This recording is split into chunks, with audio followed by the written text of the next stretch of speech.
Airport stress? Step into relaxation with the Platinum Card and get that, wait, am I famous? Treatment. Enjoy complimentary access to over 1,400 airport lounges with the American Express Global Lounge Collection and the Platinum Card. Learn more at americanexpress.com/explore-platinum. Terms apply. Whatever business you're in, growth isn't just about getting bigger. At ADP, we believe it's about getting stronger by turning data into insights so you can build teams that work as teams. By using our AI technology to help catch payroll errors before they're errors. And by keeping ahead of thousands of changing regulations so you can keep ahead of everything else. ADP helps businesses like yours grow stronger every day. ADP, HR, talent, time, and payroll. The CBS Radio Mystery Theater presents...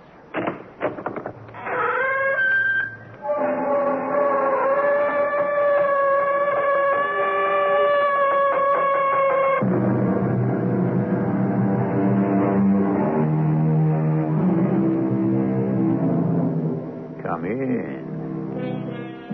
Welcome. I'm E.G. Marshall.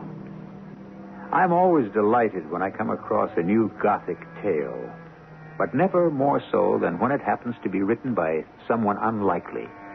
Say, for example, Captain Frederick Marryat, who was popular in his day with young readers for his tales of sea adventure, such as Midshipman Ready.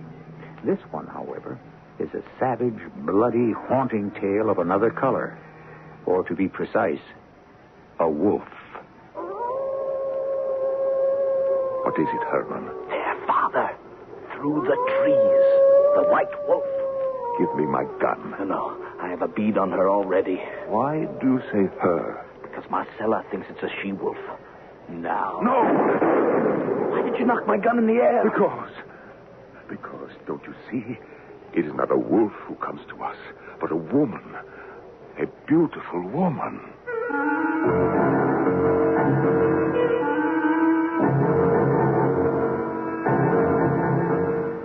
Our mystery drama, The White Wolf, was written especially for the Mystery Theater by Ian Martin and stars Norman Rose and Christopher Tabori. It is sponsored in part by Buick Motor Division and X-Lax. I'll be back shortly with Act One.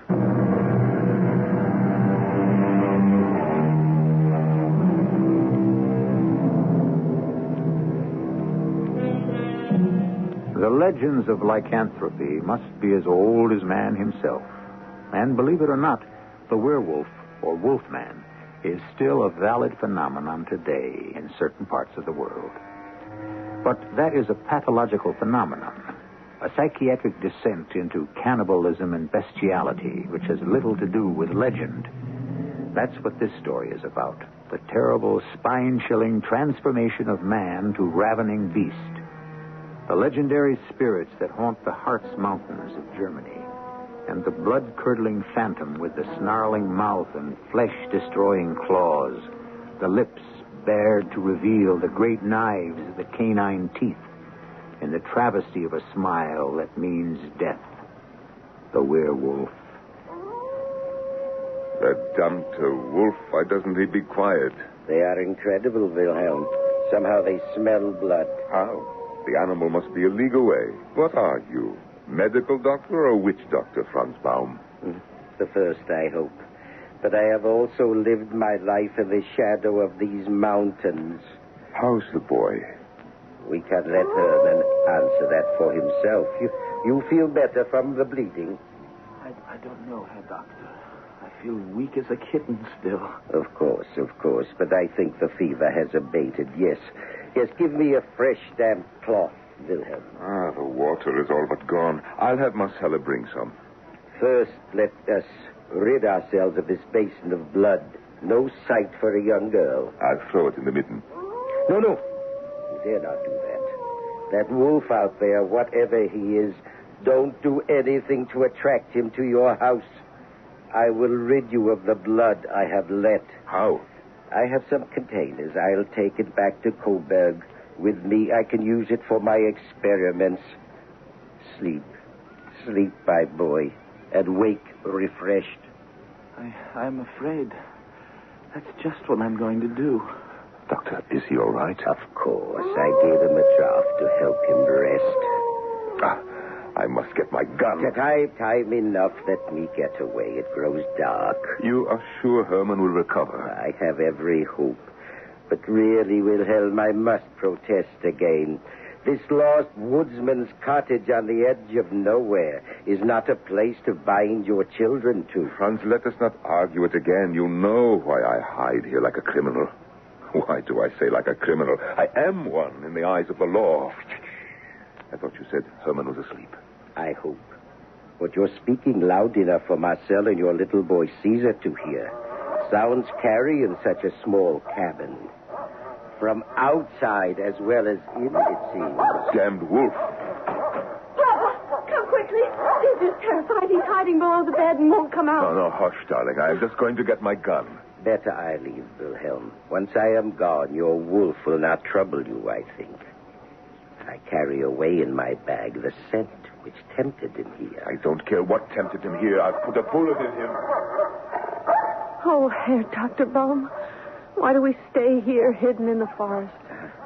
It is your father's whim, dear Marcella. How is Herman? Your brother is resting quietly now. I'll be back to see him as soon as I may. But I think we have drawn away the fever from within him. How can I help? Bring him some fresh, cool towels, Marcella. See that he sleeps. Keep him... Oh, I've got to go to Caesar. He'll be scared.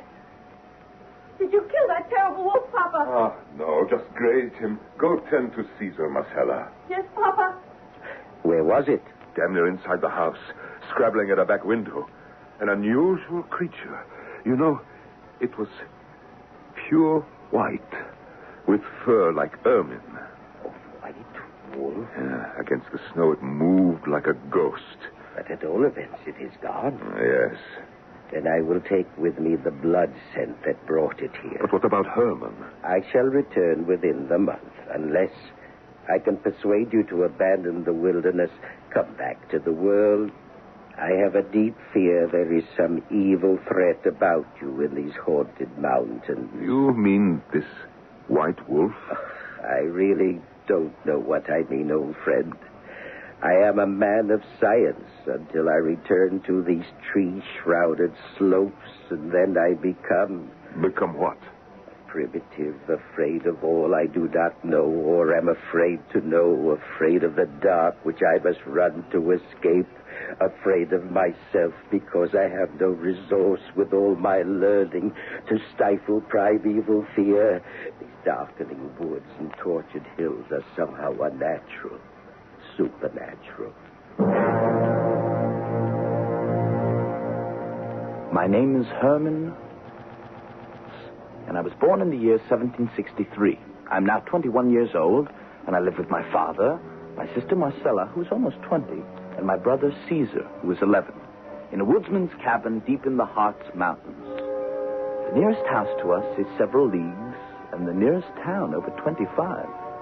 I recite all these facts to myself, light-headed with this raging fever, and sorrowing that we must all live this isolated life. Why? I do not know. There is something quite terrible in my father's background, of which he will not speak. I wonder how long I've been ill, floating half in this world and half, perhaps, in some dread other. Now at least the pounding in my head is gone, the ache is washing away from my bones, and I feel myself coming back. Come, Herman. That's better. Take some more soup. You need to build back your strength. Never fear. I'm on the mend. Thank God for Dr. Baum. Oh, why must we stay buried here? I don't know, little one. But I think the time has come for us to get back among people again. You think you could convince Papa? Well, I can try. Where is Father? Out hunting, he says. But I think he searches for only one thing. What? The white wolf. The what? That wolf meat isn't good to eat. He's not hunting it for food. Just to kill it. But why? Because the stories. The legends about the spirits here in the mountains. You mean the werewolves? That is an old wives' tale. I don't know. Something almost human about its voice. And it doesn't sound like a man, but like a woman. A woman? Yes. You know something, Herman? Why I am really most afraid? Why? Because I think it is me she really comes for. You hear? As if she were calling me. Well, that's stopping your white wolf. Father's killed her. No. He missed her again. He always misses. My little sister, you give me 3 or 4 days to mend my health with your good soups and your good cooking, and I will shoot your white wolf for you. In the days after my sister had told me of the white wolf, my dreams had been haunted by visions of the animal's shape, twisting and coiling into a pillar of steam, which gradually congealed in the cold into the body of a woman, with corded arms like the feet of some prehensile bird and huge talons built to rip and tear. Within the week, I felt myself again, so much myself, that one morning when we heard... Well, this time I resolved that I should go along with my father. It is bitter cold, and the snow makes heavy going, Herman. Are you sure you are up to this? I'm fine now, Father, and I want at least one glimpse of this white wolf of yours. Not mine till I put a bullet through its head. Father, why must we stay buried in this wilderness? Why don't we forget the wolf and this rough life and go back to Coburg? It is not the first time you have asked the question. Nor the last. Very well. You are old enough to know. Let us get out of the wind and under the protection of the trees. And while we build a fire to warm the soup Marcella sent with us, I will tell you the truth at last. I have tried to bury the secret, but you are of age. You have a right to know. You already remember that this is not our home, that we are from Transylvania. I remember the long journey here after our mother died. She did not die, son. She was killed. I killed her. What? In those happier days, I was steward to the Margrave. I was my lord's most trusted servant, successful and happy. And in return, he had all my faith and loyalty. Until that terrible night when I returned unexpectedly from a mission he had sent me on to find him with your mother, who was so beautiful and I thought so innocent. My reaction was immediate. Before I knew it, my gun had resounded twice, and both of them were dead. No use to try to tell authorities the provocation. To murder such an eminent man had no justification in their eyes, nor in the laws of that feudal state. I gathered all my money and the 3 of you children and fled to this retreat where we live now. Herman, that is the way of it. Blame me or not as you will. I carry the burden of it on my shoulders, sure that Almighty God will visit me someday with the punishment I have tried so hard to avoid. But what is that? There. Through the trees, just beyond the turn that comes into this clearing. The white wolf. My gun. No. I have a bead on it already. I may have better luck than you, Father. Shh. Don't move. Wait till you see it clear. And make sure. I have her right in my sight. Her? Marcella thinks the wolf is a female. And now... Why did you knock the gun in the air? Herman, don't you see? It is not a wolf who comes to us. It is a woman.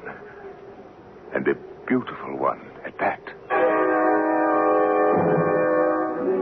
How fortunate that young Herman did not kill this lovely woman who had materialized as though out of nowhere. Or would it have been, in hindsight, so terrible a thing? Let's wait for the woman to declare herself first. before we judge. I shall be back shortly with Act Two.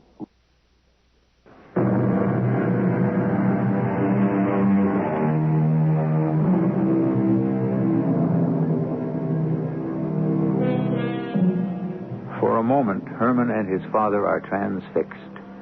The older man by the dark beauty of the woman, who, even stumbling and reeling from exhaustion, manages to retain an air of grace. The younger man, appalled that, but for his father's hastily flung arm that allowed the carefully aimed gun to discharge harmlessly in the air, he might have ended her life. Then, suddenly coming out of shock, both men rush to her aid. Are you all right, Fräulein? Just tired and frozen. Oh, my father? Come to the fire and warm yourself. Where is your father? The horse tumbled, and we were both thrown from it. I landed in the snow.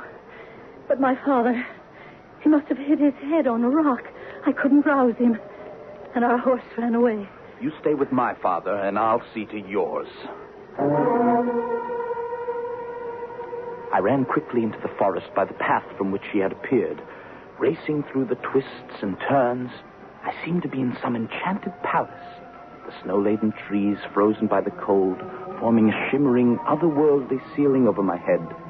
Before I knew it, I was slithering and slipping into a declivity. Lying at the bottom, facing me, was the figure of a man richly dressed in a velvet tunic overlaid with a magnificent cape trimmed in fur. Sir? Oh, I think I must have been stunned a moment. Never mind that. My daughter? Have no fear, sir. She's with my father. Not over 200 yards from here. She found us and sent us to your aid. Oh, thanks be to God. We were both at the end of our tether. Krantz, did you say your name was? Ja, mein Herr. Your father could not by any chance be Wilhelm Krantz? Yes, that's his name. Must be fate. Help me to my feet, boy, and onto my horse, then lead me to my daughter and your father. And that is how we discovered and brought Manfred of Barnsdorf and his daughter Christina into our home and into our lives. From the beginning, our father was enchanted with her silvery voice and her ethereal beauty, and of course, by the common heritage that we shared with Manfred. It is fortunate we found you hunting. I was only lured outside in pursuit of a large white wolf, which has been haunting our premises of late. Ah, yes. Our quarters are small, but you are welcome to shelter here for as long as it takes you to recover. You said you come from Transylvania. Even so, mein Herr. I was a chamberlain in the service of the House of Verneigen. Even as I once was to the Margrave of Bitterstein. But why would you leave such a fine position? You may well ask. My master conceived a desire for my daughter, not as legal wife, but simply to use for his pleasure. And it ended up by my giving him a few inches of my hunting knife. Then we are brothers in misfortune, my dear sir. Ah, brother, indeed. And you need not renew your grief by telling me your story, which I know only too well. We are comrades in misfortune. Well, you shall make this your home as long as you desire. Did you hear, Marcella? Yes, brother. It seems our family is to be enlarged. Oh, I pray not. Why? I don't know. I cannot bear to look on that woman. For all her beauty, she frightens me so. Although I was fascinated with Christina, some deep chord in me echoed Marcella's fear. Yet it seemed unreasonable, for Christina was a lovely woman, her features classically molded, her mouth was a dark red, startlingly vivid against the pastel of her other color, and somewhat larger when it was open, revealing the most brilliantly white teeth I have ever beheld. I'll never forget the night I heard my father and Manfred talking together, almost a month after they had come to live with us. If it is Christina's will, Of course you may have my daughter's hand in marriage. And I shall leave you now that my head has mended and find habitation elsewhere. Why not remain here, Manfred? No, I am called elsewhere. But I... Let what I say suffice. Ask no more questions. You may have my child. I thank you for her truly and will duly value her. There is, however, one difficulty. I can guess what you would say. There is no priest here in this wild country, nor is there law to bind. Still, there must pass between you some ceremony to satisfy your father. Of course. But what? Will you consent to marry her after my fashion? Yes, I will. Then I shall marry you directly. Christina! Yes, Father? I wish you in here directly. Coming. I will get my children. No need. This is amongst us elders. What is your wish, Father? Less my wish than yours. You wish to marry Wilhelm? If it is his wish, it is my dearest one. Then come. Take hands. What is that? Your wedding march. You have her hand? Yes. Then swear by all the spirits of the Hartz Mountain. I swear, but why not by heaven? Because it is not my humor. If I prefer an oath less binding, will you deny me? Do you want me to swear by what I do not believe? Will you be married, or shall I take my daughter away with me? What will you have me swear? Swear by all the spirits of the Hartz Mountains, by all their power for good and evil, that you take Christina to be your lawful wedded wife, that you will protect her, cherish her, and love her, that your hand shall never be raised against her to harm her. I do solemnly swear. And swear that if you fail in this vow, may all the vengeance of the spirits fall upon you and your children. May their flesh be torn from their limbs and their bones blanch in the wilderness, and that to this oath you pledge their blood. Swear. I swear.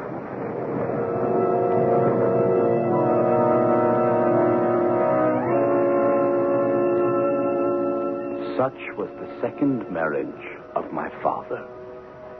From the inner room of the cottage, peering through a crack in the door, we three children watched. I with an arm about Caesar, who was struck dumb, and my sister Marcella, who was trembling from hand to foot with fright and despair. The next morning, our life with our stepmother began. Marcella, come here at once. Yes? Marcella. I'm sorry. Yes? Who? Yes. Mother. You find it so difficult to say? Yes. No. I mean, just strange. How do you mean, strange? Just that my real mother has been... I mean, we have had no mother for so long that it's hard to say. You will learn to say it, and to treat me as one, and to obey me. All of you. And when I call, I want you to come quicker. I'm sorry. Sorry, who? I'm sorry, Mother. I was preparing a soup for the dinner. Who told you to do that? Why, no one. But I always From now on, I will be in charge of what we eat. You will cook and clean and wash the dishes and do the household chores. But I decide what we eat and how we eat it. Yes, Mother. That's better. Now, you can prepare the vegetables and set the table. I will prepare the meat.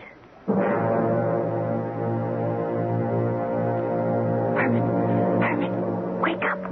Well, what is it? Shh, it's her. Who? The stepmother. She's gone out. Gone out? Yes. Gone out the door and in her nightclothes. Are you sure? In this winter weather, not dressed, with snow on the ground? Good Lord. If there's a wolf, she'll be torn to pieces. Apparently, she bore a charmed life. For a few minutes later, we watched her return, still in her nightdress. She went to a pail of water, washed her hands and face carefully, and returned to bed. All this, I may say, I watched as in a dream, for my fever was coming back on me. So much so, I had to take to my bed again. And through the days was able to watch how cruel and demanding my stepmother was to Marcella and Caesar, and to learn that every night, the moon now being full, she stole outside in her nightdress to roam. Herman, wake up. Oh, wake up. Yes, I'm awake. I'm awake. Forgive me for bothering you when you were sick, but I'm almost out of my mind. But what is it, dear sister? Her again. She's out prowling the night. And it's bitter cold with the snow coming down. It's not human. Listen to that. I'm almost ready to pray the wolves might get her. They'll never get her. It isn't wolves. Only one. I looked out of the window. The moon is full and high. It's that special one. The white wolf. Who fired that shot? Oh, he must have been Caesar. Caesar? Yes. He knew you were sick, and he's been bragging to me how he could take your place and guard us all. Oh, that's why I woke you. Somehow he followed her into the night. Well, at least he seems to have driven off the wolf. Marcella, help me out of bed. No, you have the fever, and I...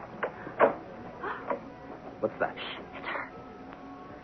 Her dress all bloody. And she's alone. But where? Oh, dear sweet God. Where is our little brother?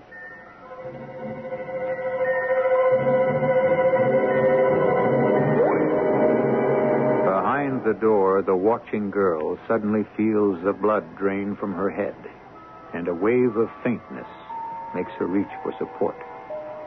In the room outside, the woman turns, moving silently to her bedroom, her wide mouth open in a caricature of a smile.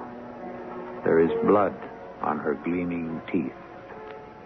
I shall return shortly with Act 3.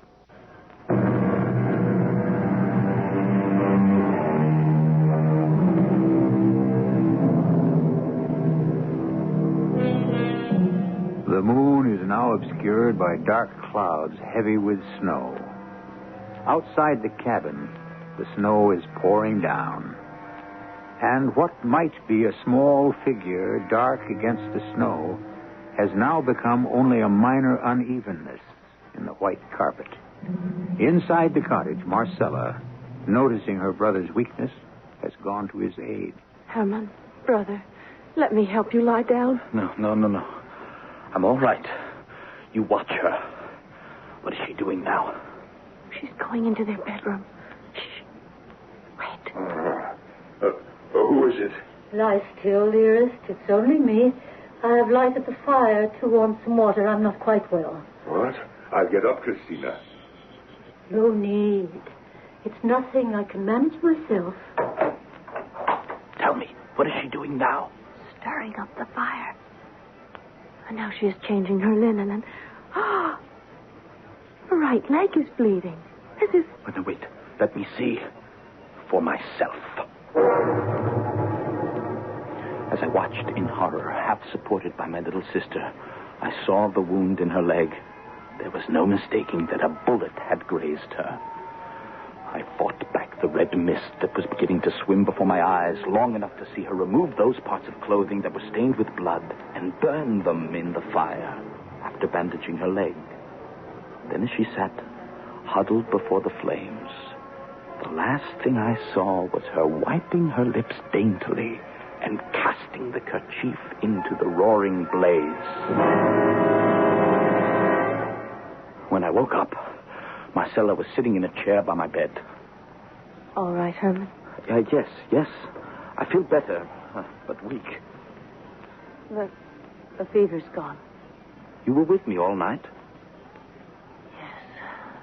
I was afraid to go to bed. She's still sitting there in front of the fire. And Caesar, did he come back? No. He never returned. Oh, Hem, where is he? How was she wounded unless it was from his gun? And if that's how she was wounded, then that means that she's... Morning, Christina, my dear. You're up and about early. I thought to make your breakfast. Why? Where is Marcella and the boy? Hey, quick, go ask him, where is Caesar? All right. Oh, there you are, Marcella. What are you doing in Herman's room? If you please, Father. Herman has the fever again. He cannot rise from his bed. Where is my little brother, Caesar? Is he not in his room? No, his bed has not been slept in. And he is nowhere in the house. Oh, merciful heavens. Perhaps that's what woke me. I was restless and not feeling well, and I thought I heard the door latch opening. But when I came out, the room was empty. Why would the boy... What is it, Christina? My dear husband, nothing, I hope. But your gun is missing. It's no longer hanging over the chimney. Father, Papa, I thought I heard the white wolf last night. And Hush, child, the little boy. Christina, hand me my broad axe. Leaning weakly against the door, I had heard and seen all this. And when my father went out without another word, in the short while he was gone, I was able to dress myself, so that I was just coming out into the main room as he returned. Caesar! Oh, no! No, clear the table, Christina, so I may lay him down. Yes, husband. Stop your weeping, girl, and help her. Yes, Papa. You may put him down now, Wilhelm. Yes. Poor, broken little body. Savaged and mangled. The boy must have taken your gun down and gone after some wolf. But the animal was too powerful for him. Oh, poor child. A dear price to pay for such rashness.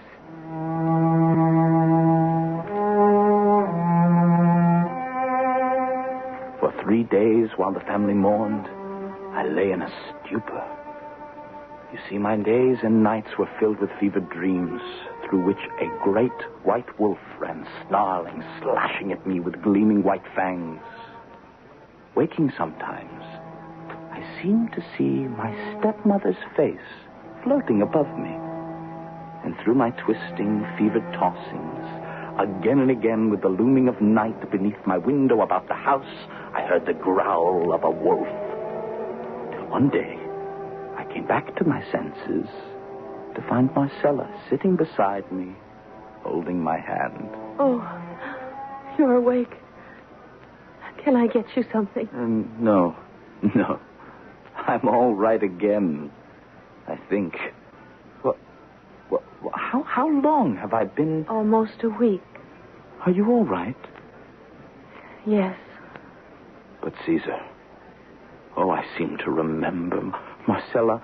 He's dead, Mother dear. Every day I've wanted to go to his grave and pray. Papa has kept us all here in mourning. Today, Father went, at my constant urging, to make sure that all was well. And was it? He hasn't returned yet. And the stepmother... You'll be glad to know that I'm in the best of health. I'm sorry for your indisposition. You must be very weak. Thank you, but I'll soon have my strength back. Dr. Baum is due to return soon. He'll have me on my feet in no time. For that matter, I feel fine now. Where is everyone? In Herman's room, husband, Can you dear. imagine, Christina, that those wolves, perdition take their whole species, have contrived to dig up my poor boy, and there is nothing left but his bones? Oh, no.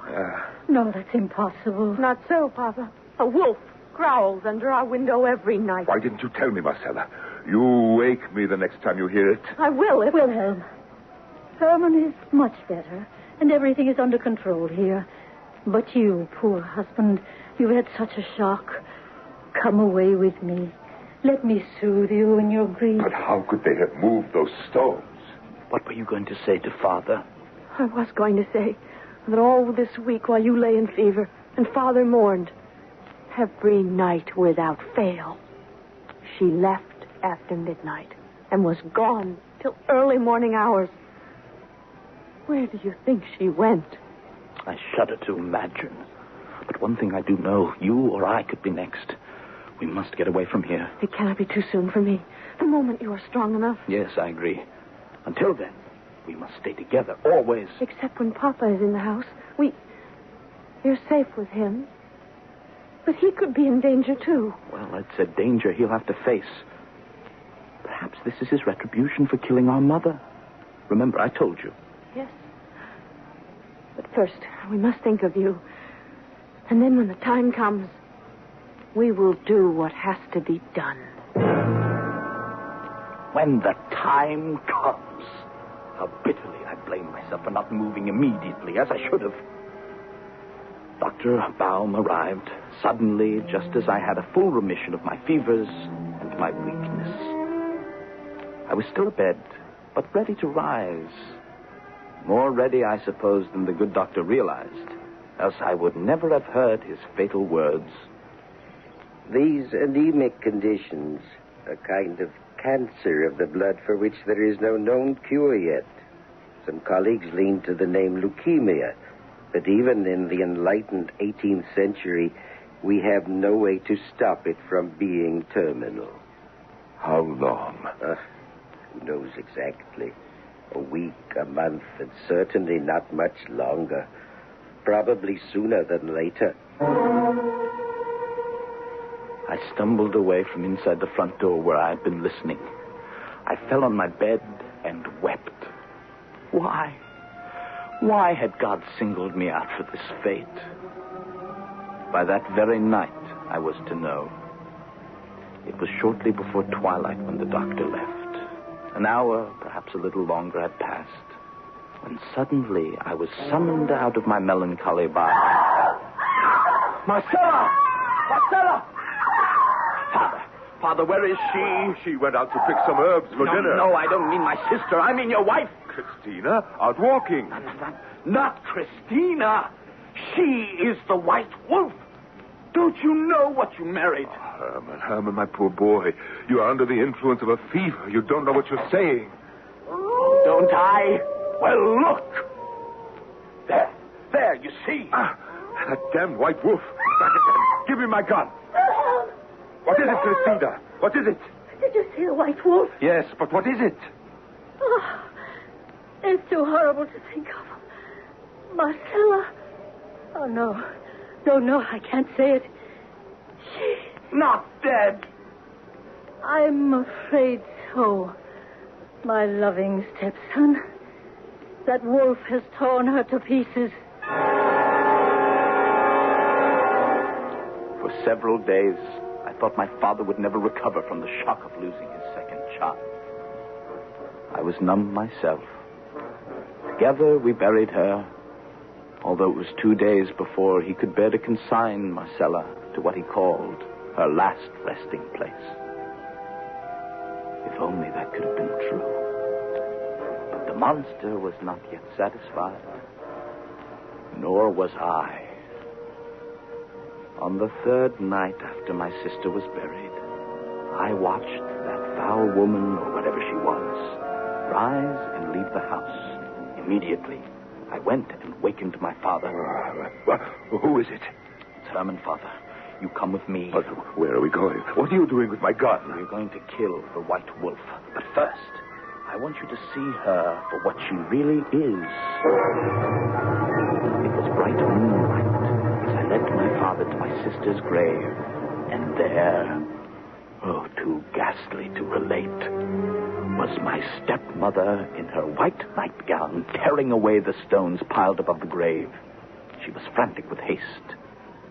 In a moment, she was in the grave and ready to rend the sweet flesh apart with her hands, ready to devour it. Oh, great God in heaven. Your wife, or what passes for one. See what you sold yourself, and us too. This time, I will make sure there is no miss. She dropped like a stone, a bullet through her head. We rushed to the grave. But imagine our horror to find, lying across the remains of my dead sister, not my stepmother, but the body of a large white wolf. What have you done to my daughter, Wilhelm? Where is she? Where she should be, Manfred of Bonsdorf.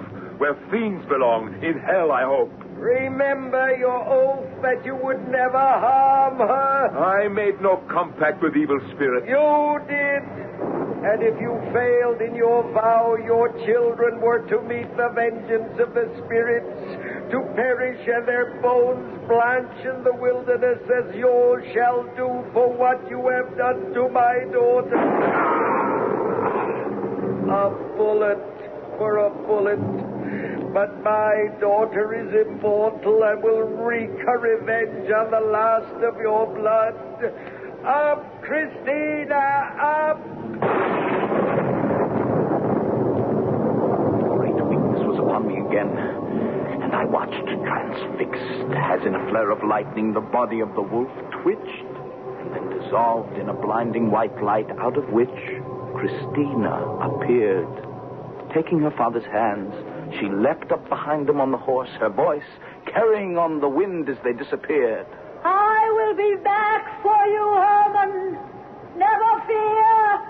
I will be back.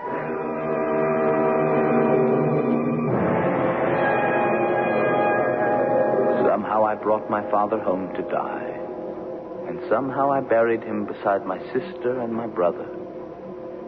Then the fever overwhelmed me. I lie now in my bed, weak and helpless, waiting for her to come, the white wolf, the glistening teeth bared, the fangs ready to sink into my throat and slake her insatiable thirst on the blood which first attracted her to this mountain cottage. I wait in eager anticipation. No bullet, no dagger, no mortal means could damage this white wolf. Only the tainted blood which flows through my veins. And so, by an ironic twist of the Almighty, will bring her to the death she so richly deserves. Come, Ilion, come. Sink your fangs and drink my blood so that in dying I can send you to burn to hell for all eternity.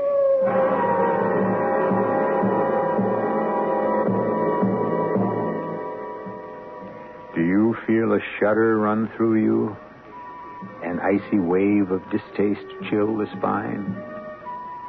The chance you take, when I open that door and invite you in. I promise you a gripping tale. Not always a nice one. But if you've listened to this late at night, sleep easy. The white wolf is dead. I shall be back shortly. I guess I'm lucky. My family's always been healthy. Oh, a touch of constipation now and then. But we've got X-Lax for that. When you need a laxative, shouldn't your first choice be the one more families buy than any other? That's today's X-Lax. Families like the chocolated taste. You like the way X-Lax works, gently overnight for relief in the morning. Next time, make gentle chocolated X-Lax your first choice for occasional use only as directed. We've always been healthy, and X-Lax is part of that.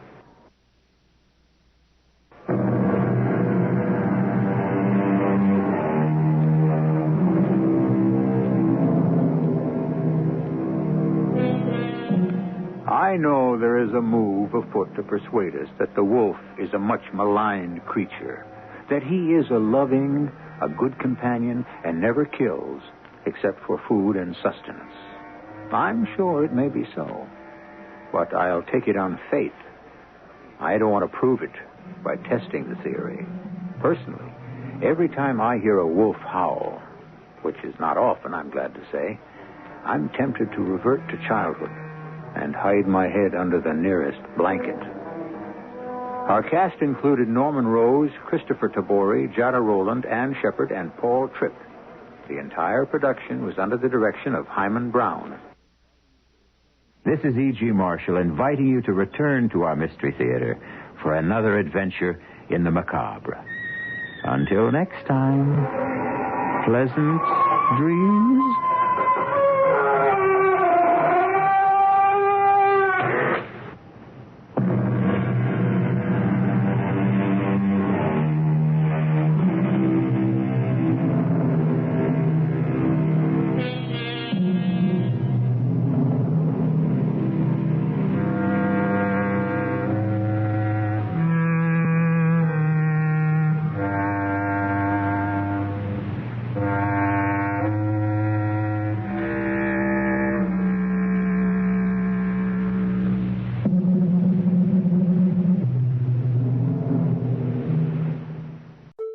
ADP, we work with more than 860,000 companies worldwide. That gives us a pretty good idea of how to help businesses grow stronger, whether it's through data insights that help you make informed decisions about building a team that works better as a team, or by keeping you ahead of thousands of changing regulations so you can keep ahead of everything else. Like building that better team. Grow stronger with ADP. HR, talent, time, and payroll. Bettering your business takes working with the best. With the James Hardie Alliance, you gain access to leads, training, networking, and support from the #1 brand of siding in North America. Achieve new levels of success by joining the James Hardie Alliance today.